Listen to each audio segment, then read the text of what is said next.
So if you want to sell your handmade goods via wholesale, there's one very, very important thing you need to do to protect you and your customer, and that is to have a wholesale policy document or a terms and conditions document. In today's video, I'm going to outline the five of the things that you must include in this policy document to make sure that you are protecting yourself during a wholesale transaction. I'm Jess. If you're new here, welcome. If you're not, welcome back. Good to see you. Well, I can't see you, but you know what I mean. So basically, if you want to sell wholesale, this is a really important step. Now, I've been selling my jewellery since 2008 and I've been wholesaling almost from the beginning. I don't do a lot of wholesale. I predominantly sell online, but I have learnt a lot about wholesale over the years. I have a whole course on wholesale called Wholesale Know-How, which you can get 20% off this month. I'll tell you more about that later. And I really encourage people to consider it as an option if you want to grow your business. It's a great way to grow your business if you don't like selling, if you have products that don't really lend themselves to selling online very well, if you want to get your work out into the world in new places in front of people who might not see it otherwise, if you have dream shops that you would love to see your work in. So many reasons that wholesale is a great option for you. But yes, you must make sure that you protect yourself during the transaction, and that involves having a good policies document. Now, any shop you work with won't be surprised by this, so don't feel like you're doing something weird. They will expect it. So whenever someone approaches me for wholesaling, I send them my policies document, and it outlines a bunch of things about the transaction and what I'm willing to do, what I'm willing to offer, and let's talk about 5 of those things that are really important. So the first one is your minimum order. So how much do they have to order from you to make it worth your while? And this is the core of wholesaling. The whole point is that they bulk order from you so that because you're earning less than you would if you were selling it direct to the customer, by bulk ordering from you, it kind of makes it a bit more worth your while. So you get to set this. You get to say to them, you must order X amount of product or X dollars worth of product. Now remember, they're buying from you at a wholesale price, which is generally speaking 50% of your recommended retail price, so half of your recommended retail price. So you want to set your minimum order at wholesale price, not at retail price. So for example, it might be that they have to buy $300 worth of product at wholesale cost, which if you were selling direct to a customer would actually earn you $600. So remember that. So you set this amount, and you might also want to set 2 amounts here. You might want to set an initial amount and a follow-up amount. So the benefit of doing this is that if the shop only buys from you once, you kind of get a bigger lump sum. And then if they come back and continue topping up their stock of your work, they don't have to buy so much the second and third and so on. So you could say, $500 minimum original order, and then $300 for any follow-up orders. And that would be in your policies document. Now, the next one is really important, and it's kind of connected to this, and it's your lead time. So that is your production time. If somebody orders from you, how long is it going to take you to get that order made and sent to them or delivered to them? So be realistic here. Imagine if somebody ordered $1,000 worth of work, how long is it going to take you to get that done? Do you have extra time in your schedule that you could use on these orders on top of everything else in your life? So make sure it's long enough that you can get it done, but not so long that it's not appealing to the customer, right? Just like selling online. I mean, I have a 1 to 2 week production time in my online shop, and I still get plenty of sales. So, not everybody wants it tomorrow, but they probably don't want it in 3 months either. So I think generally 30 days is a good period here. I know some people have up to 6 weeks depending on their product.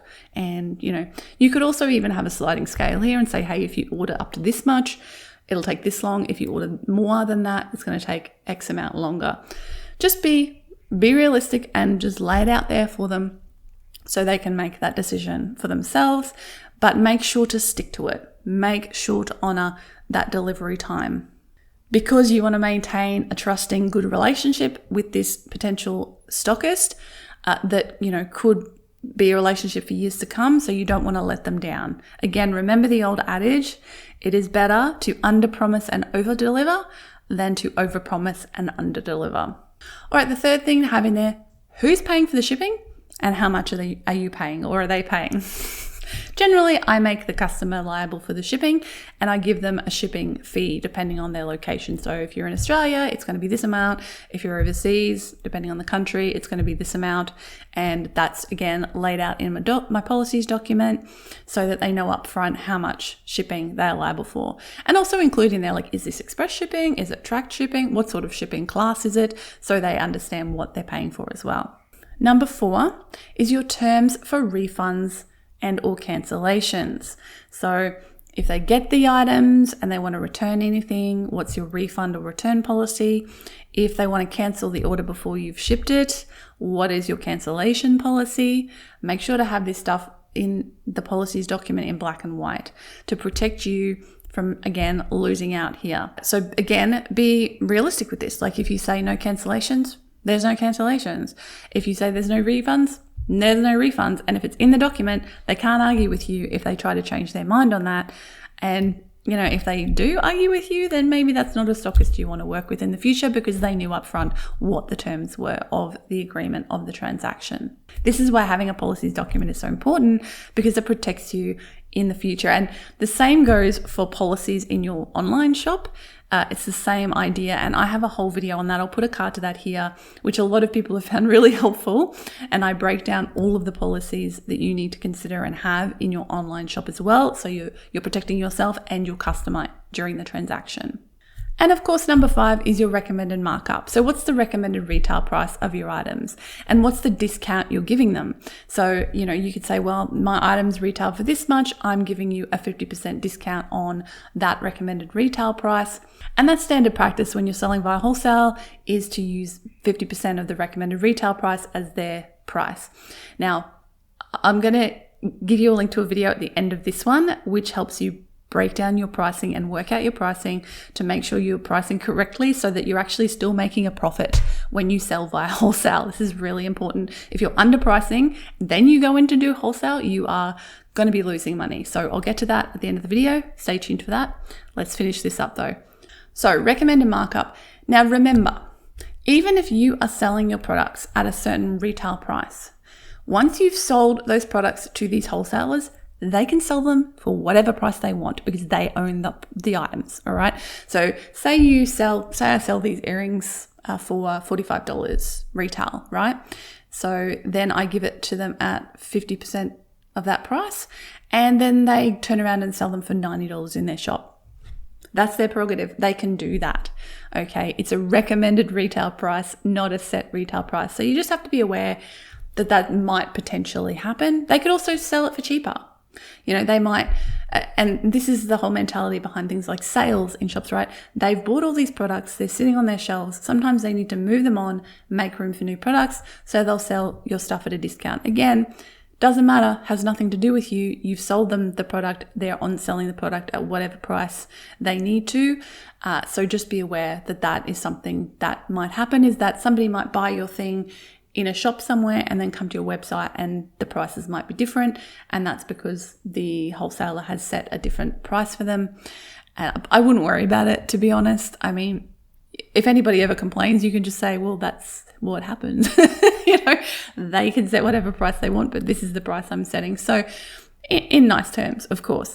But yeah, make sure you put that there, and that just kind of it helps be a guide to them as to what people are happy to pay and what price you think the item should be selling at based on the calculations that you have done. Now, of course, that's not everything that goes into your policies document. There's actually a few other things I'm not going to cover in today's video, little details. If you're interested in that, you might be interested in my Wholesale Know-How course. It's a 5-week intensive course, very affordable for what it is, where you learn everything you need to know from beginning to end to sell successfully via wholesale, including selling at trade shows, if that's something you're interested in doing. This month during May, I'm doing a 20% discount on that course. To get access to the discount, all you need to do is be a member of the Thrivers Circle, my pay by the month subscription membership community for makers. And with the 20% discount, basically you're getting 2 for 1 this month. If you join the circle and use that 20% discount on the course, you get both for the price of 1. I'll put links to that below and you can find out more. If you're not sure, if you want, to go into wholesale and commit to buying a whole course, I'm doing a live workshop which is the basics of how to land your first wholesale account, towards the end of this month inside the circle. So you could join, do that workshop. That would give you a really good idea if it's what you want to do, and then you'll have a few days left to take advantage of that discount if you want to upgrade and buy the course as well. I'm doing a whole bunch of videos this month on little aspects of wholesaling here on my channel, so make sure to subscribe if you don't want to miss that, and make sure to check out the last few videos that I've done on this topic of wholesaling, and it'll give you a little bit better of a picture of some of the elements you need to consider when it comes to deciding to do this type of selling. If you enjoyed this one, give me a thumbs up. Let me know in the comments below if you have sold via wholesale in the past, or you're interested in it, or if you have any questions about it, let me know below. And here is that video I mentioned on how to price your work correctly so that you are making a profit at wholesale and you're making a very good profit at retail price, and why the difference, why you should be selling everything you sell direct to customer at that full retail price. There is a very special reason that most people don't think about, and I cover that in this video. Don't miss it. Here it is. I'll catch you in the next video. Bye for now.